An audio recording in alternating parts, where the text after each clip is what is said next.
welcome to Intervisor. My name is Mykola Vorobyov. I'm a Ukrainian journalist and political expert.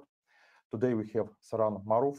So he is a British Kurdish broadcast journalist with an extensive experience working in this area. He's a filmmaker, a good friend of Ukraine. He spent years working in Iran, Kurdistan. Now he resides in London, and he just visiting Ukraine. And he is interested about the situation here, the simmering conflict in Russia, in Donbass, annexation of Crimea, and so forth. So welcome, Saran. Thank you, Nicola. Thank you for having me. Saran, he is a very interesting. He's not just a journalist, but he also produced movies, and this is not your first time in Ukraine. So tell about your background. So what are you doing here, and what's your mission in Ukraine? Yeah, Ukraine. I see Ukraine as a country.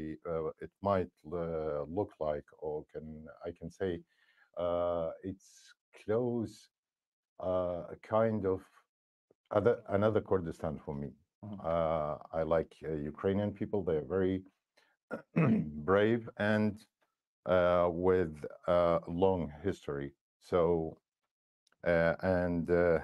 they were for many years, for decades, they were freedom fighters. And because I have similar history, or my people have similar history. So therefore, I support Ukrainian people. And they're very kind people. The Ukraine has a very long history, and it's a beautiful country. So you see me here every now and then. Especially in this season, right? In the fall season. We call it velvet season. That's true. So, Saran, you have an extensive experience. You speak 5 languages. So this is Arabic, Farsi, Kurdish, English, and Dari. So I'm trying to learn Russian, of course. But you understand in Russian, right? Basically, just a little bit. Can you put some parallels, because you mentioned that you work in Kurdistan? Can you put some parallels? Because recently we celebrated the 30th anniversary of Ukraine's independence. It's August 24. So tell us please about maybe the mentality about Kurdish people and Ukrainians, and about your path to independence.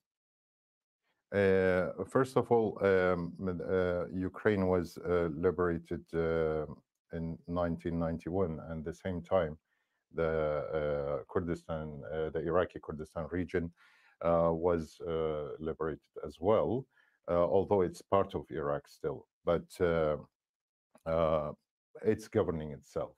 So, but what Ukraine achieved within the past 30 years, I think the Kurdistan region in Iraq is going backwards instead of having more development and more freedom. For example, in Kurdistan, we don't have anymore press, freedom of speech. Many Kurdish journalists were killed just because they spoke out. In Iraq, you mean? In Iraq, in Kurdistan region, yes. There are 2 parties in Kurdistan. They are controlling and running the area, the region. They actually, you can call them family parties. One of them is Kurdistan Democratic Party, which is the president of the region, always from that party. And vice president is from PUK. It's the Patriotic Union of Kurdistan. And it's like they have, the cake is being...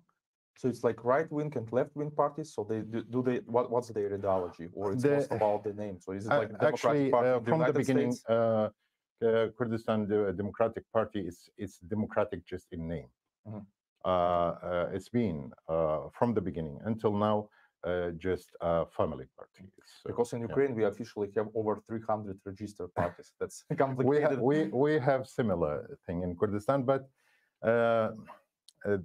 you know, after these all elections these years, There are two main parties, KDP and PUK, and there are few other parties. They all part of the government. Even the opposition, they have part in the what they call it in the there's a in the cake, like they have a piece of that cake. So there are a few Islamic parties. Some of them supported by KDP and Turkey and Qatar, Saudi Arabia, Iran. And of course, KDP has a very good relation with Turkey. We have in Kurdistan about 3,000 Turkish companies.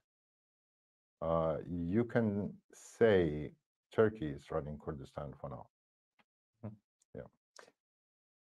But on the other hand, I think Ukraine has done very well.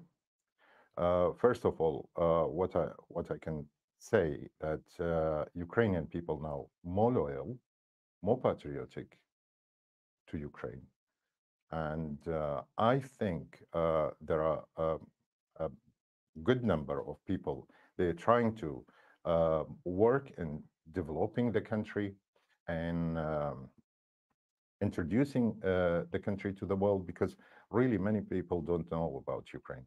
What they know is, what happened to Crimea and in Donbass and the war there. So I think with more active people like the ones I mentioned, Ukraine can have a brighter future. And have you met any Kurdish community here in Ukraine? Unfortunately, no. I have seen few people, but no, I haven't met any Kurdish community. As far as you mentioned, Saran, so you run 5 YouTube channels, which are in Kurdish and in Arabic. So PTV, PTV2, People TV, the Truth TV. So tell us about this, please. Yes, the first 3 channels are in Kurdish. LV TV, which is London Voice, it's in Arabic. The Truth TV, it's in Arabic, but it's a Christian channel. The first 3 channels, we concentrate more on religious issues and, of course, politics. Mainly, we want to show the truth of Quran and Islamic faith,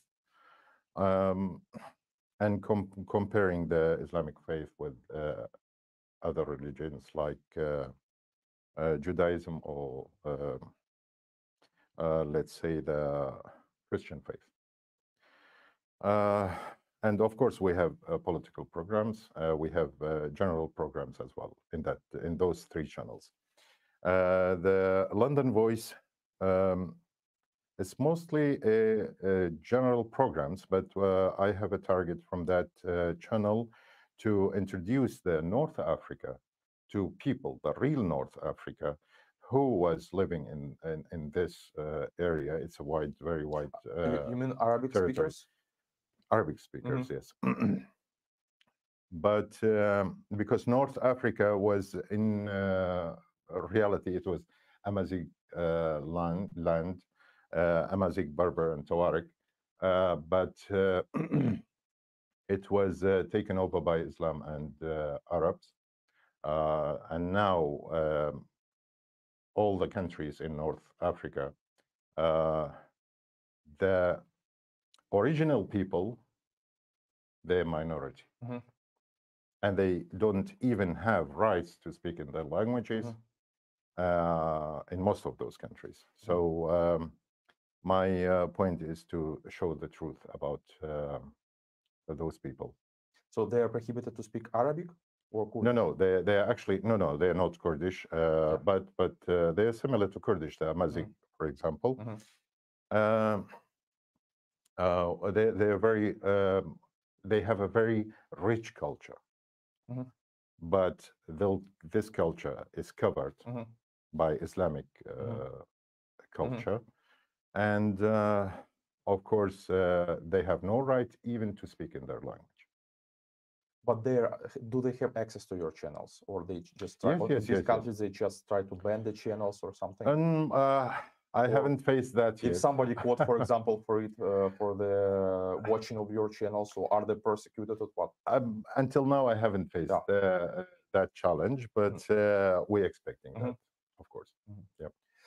But for example, some journalists, they wanted to join me from Algeria, but and they're working in the state television, but they were prevented from doing that. So your channels, is it your private initiative or it's supported by the state? No, actually, it's very private. Yeah, no support, unfortunately. And it was and I don't accept any support if it's conditioned. Yeah. And coming back from North Africa, coming back to Turkey, so what the situation? Because like Ukrainian audience, most of them, they're interested about the relationships, for example, between Putin and Erdogan. So tell us about the situation in Turkey right now, and maybe some of your tips how Ukraine should accept Turkish, because on the other hand, Erdogan seems like more authoritarian leader and reminds us of Putin. On the other hand, they did not recognize the annexation of Crimea. And when we had Crimean platform last month, they even sent their representative, a minister.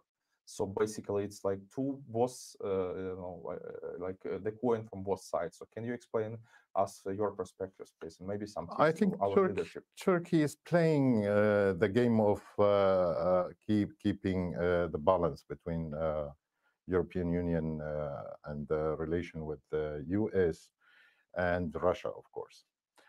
Therefore, if Turkey is not recognizing the annexation of Crimea, it's just to keep that balance, because I'm sure with Russia behind the scenes they have another agenda. But the thing is, because Turkey is part of the NATO, so I think it would be very unrealistic to admit or recognize the annexation of Crimea. But Turkey is playing a very dirty game in the area. In Iraq, Syria, in Libya, and other countries, of course, Azerbaijan and Armenia as well. So I think Erdogan tries to bring back the Ottoman Empire, even in a smaller version. So trying to have access to all the countries around Turkey. As I said, in Kurdistan already they have they have a control there, and KDP is helping in that. In the party, yes, the Kurdish party. Yes, and that's the short version of what's Erdogan is trying to do, is to bring back the Ottoman Empire, in my opinion. And in terms with the relationships with Russian, because we know in 2015 they shut down Russian jet, for example. It was a heavy clashes. Then it was attempt of the coup in Turkey. Like the coup was a scenario, I think, just to get rid of the opposition, especially his ex-friend Abdullah Gulen. It was a very, very well-organized scenario. That's my opinion. With Russia, Turkey is trying to have always something to bargain with Europe and US. So Erdogan tries to keep a good relation with Putin. To be a leader in the region To be a leader in the region. Yes. So, but eventually they get along with Putin. What do you think? I mean, if there is a Ukraine will be at stake. I'm sure they have a very good relation. But in terms of Ukraine is at stake, let's say they achieved some deals. So, for example, because it got Putin angry when Turkish say I expect Erdogan to keep a very good relation with Ukraine, to even have another card to use against Russia if needed. Do you know what I mean? So I think it's your duty, or your leader's duty, to keep aware, to stay aware and know about this, and not to become a card for Turkey. Yeah, because recently we purchased some battle drones from Turkey, as you know, which got Putin very angry, because we can use it like Turkish and Azeri, for example, used in the Second Karabakh War like last year. So basically, which makes them people in Kremlin very angry, because we have this military cooperation with Turkey. Yeah, unfortunately, it's a sad thing. I don't like to see that, but what can you do? So we call it real politics. Yes. So Saran, tell us about your experience. So you said that you speak also Farsi. Yes. As far as you know, people in Ukraine are concerned, and of course we have, usually when it happens, we have a lot of so-called experts. They are experts on everything, so they can comment the gas price, the local politics, and so forth. But seriously, I want to ask you about the situation in Afghanistan. So basically, we know that the Taliban, they took over Kabul recently, and now it will be a 20th anniversary of 9/11 attack.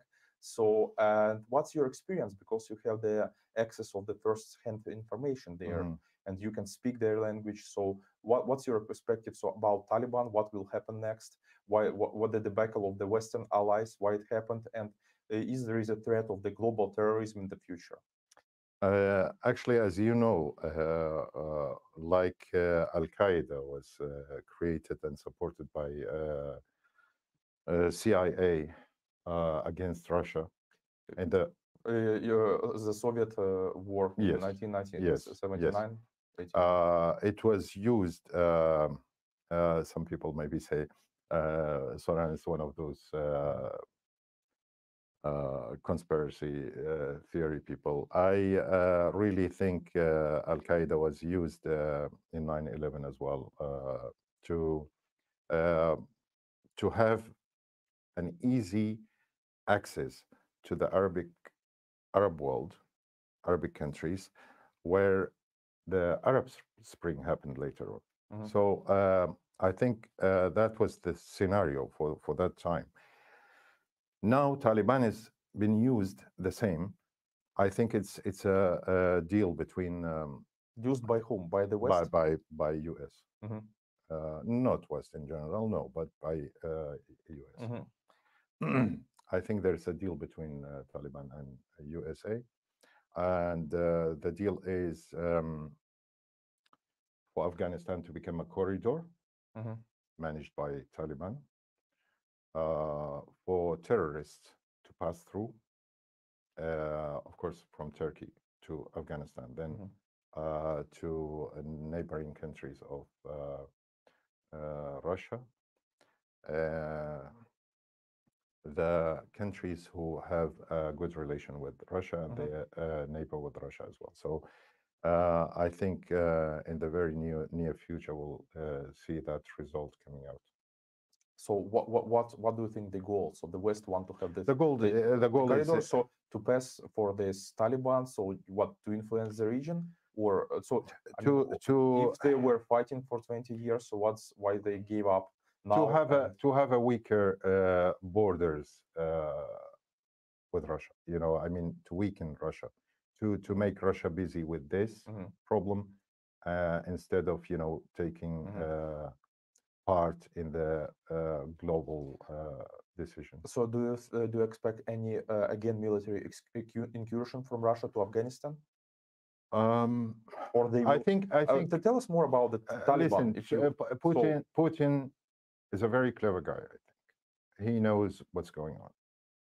If I know, or some other people know about this scenario, what do you think? Russia or Kremlin, they don't know about it? It's impossible. I think they have their own backup plans, but that's the scenario I see. You mean so they will, in the end of the day, the militarily, Russians will come to Afghanistan in the If future? needed, I think they will, yes. So what the possibility? Is it high, or they may reach some deal with No, Taliban? it depends how how much the Taliban and US plan is effective. Then, of course, Russia will decide. I'm sure they have different scenarios to deal with that. So the ultimate goal of Taliban is just to go to Russia, you think? Or just to No, go to not Uzbekistan? Taliban itself. Not Taliban itself. You know, something like ISIS or Al Qaeda. You know, they create. They have in Chechen. They controlled it in Chechen. What is it?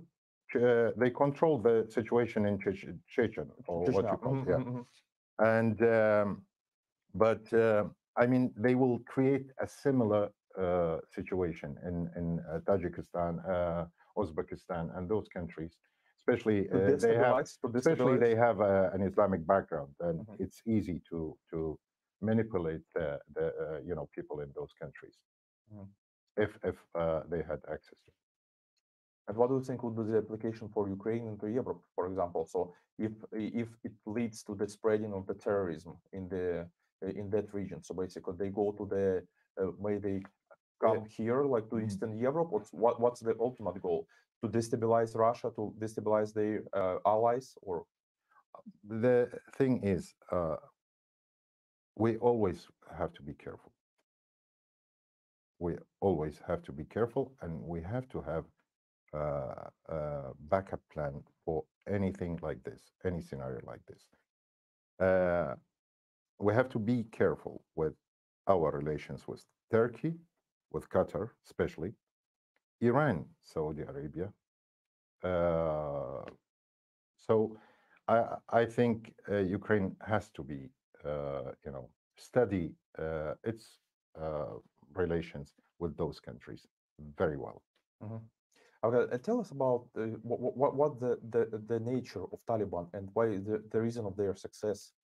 So basically, what can you tell about the movement from within? I think they were giving an easy access to Kabul, but no, because all these years they've been fighting, trying to take over cities and areas, and they were sometimes successful, and most of the time not, because of the American troops there. First and foremost, this is an ideological movement, right? So they're like Sunni, Shia, Islamists. So how you can describe the Taliban? Taliban, or is just the name? Taliban is just another group, terrorist group, like any other Islamic groups. Any Islamic group, even the ones they say that they're not. Islam has different faces. Okay, so they have very like ISIS. I don't know how to describe they have more a secular wing, more radical. Yes. Yeah. So Taliban is similar to ISIS and Al Qaeda, because they implement the real Islamic ideology. But and it doesn't matter if it's Sunni or Shia. It's all the same, because the base is the same. So they are radical Islamists. Can you say this? Yes.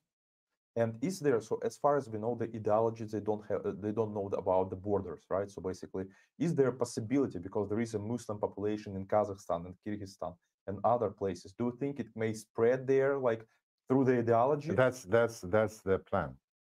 That's the plan, to spread in these countries. So why didn't it spread before? But not Taliban itself.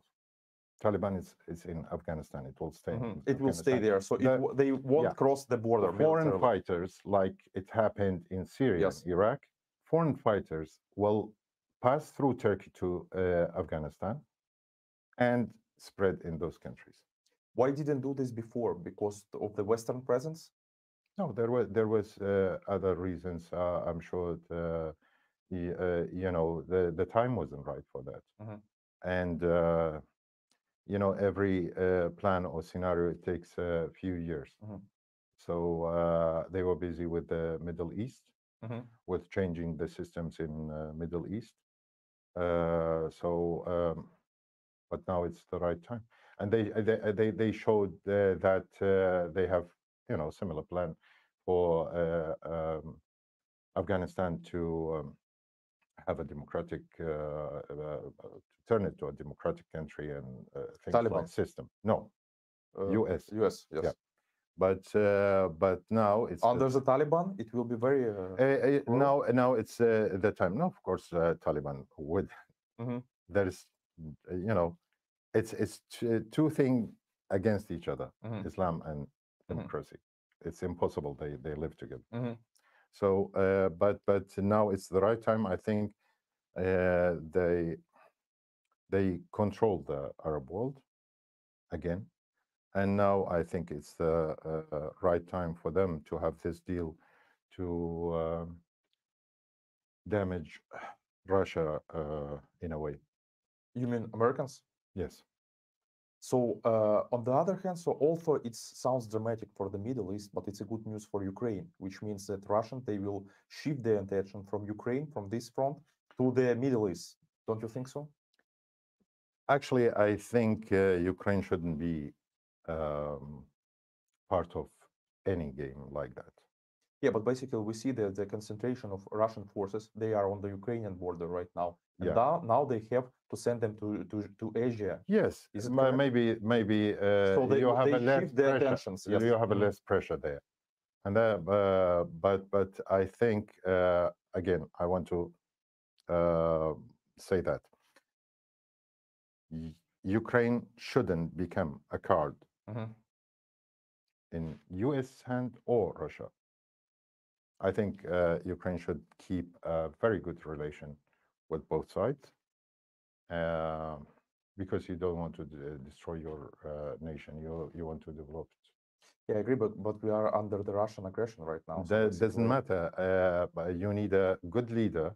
With all my respect to your politicians, you need a good leader to do that, to keep the balance. You don't want Ukraine to become a battle area. Yeah, well, unfortunately, so when you are the victim of the attack, so you don't determine either you should stop or you can proceed, basically, because the aggressor decides who attacks. So no, that's true. That's true. I'm not saying that. I know you defending your. Yes, that's your it. So country. it's not our choice. No. I know you defending your country, but still, a good politician can keep Russia friendly as much as US and West. You mean like some kind of neutrality? Yes. Got you. Saran, tell us about also about your future plans here in Ukraine, because you told you are going just to run some TV channel in Arabic and other languages about Ukraine, or what are your future plans in regards to our country? If I get the right people to help me with it, I'm planning to have a channel, YouTube channel, in both Russian and Ukrainian language, to highlight the daily issues of Ukraine. I think this channel could help easing the tensions even between the Ukrainian and Russian speakers. And on the other hand, we can have some investigative journalism through that channel. So I need to, discuss that with more colleagues here in Ukraine, in Kiev. So thank you, Saran, for this interesting conversation. We look forward to having you here with your production, with your TV and your programs. And today we had Saran Maroof. He is a broadcast journalist living in Britain, speaking 5 languages, and a good friend of Ukraine. Thank you very much.